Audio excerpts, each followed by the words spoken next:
أشهد أن لا إله إلا الله.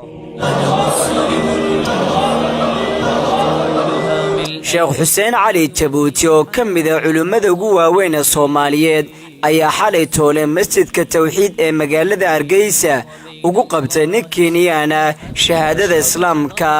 masjidkan oo sheekhu muxaadaro qiimo leh ku galayay ayaa boqolaal ka mid ah dadka magaalada Hargeysa ay soo buux dhaafiyeen. waa fursad bay noo tahay nin walaalkeena in Ilaahay jalla wa ala inaka ag joogna uu ku galadaysa diinta islaamka oo horteena shahaadateynka uu ku laqeeno waa nicmad weyn weeyaan. marka waan u soo qabanay oo hotelka ayaan ugu soo qabanay, laakiin haddana dhiirigelin bay u noqonaysaa mujtamaca muslimiinta ha ku farxaan oo una ducaysaan. waa walaalkeen marka insha Allah taala hortiinu ka qirayaa tawxiidka inakana waan u ducaynaynaa insha Allah. ashhadu an la ilaha illa Allah وأشهد أن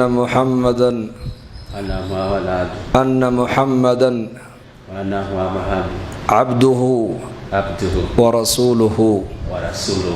تقبل الله. جزاك الله خير. ما شاء الله. آمين.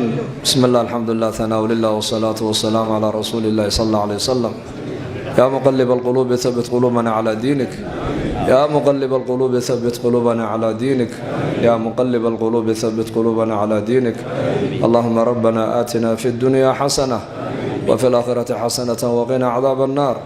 آمين آمين وصلى الله على سيدنا محمد. haddaba sheekh xuseen cali jabuuti ayaa ka mid ah culimmada aadka loogu jecel yahay geyga Soomaaliyeed, waana daaci muddo badan ka soo shaqaynayay dacwadda islaamka, kaasoo Allah raxmaanka ku galadaystay balaaqo iyo waliba codkornimo. wiibsariyaan warbaahinta nolosha islaamka Hargeysa. bushaaro haddii safar loo gali jiray barashada qur-aanka, hadda waxaad ku baranaysaa qur-aanka iyo culumta shareecada adiga oo jooga gurigaaga iyo goobtaada shaqo. dugsiga online-ka ah ee barashada qur-aanka kariimka iyo shareecada islaamka, duruusta uu sida taxanaha u dhigo waxaa ka mid ah barashada qur-aanka kariimka ah iyo higaada, culumta shareecada islaamka, tarbiyada awlaada iyo luqadda carabiga. haddaba isqoristu waa ay socotaa. hadan hore ogaad wixii faahfaahin kala xiriir nambarada shaashada kaaga muuqda. hamoodaan dugsiga online-ka ee barashada qur-aanka kariimka iyo culumta shareecada ee Daarul Hijra.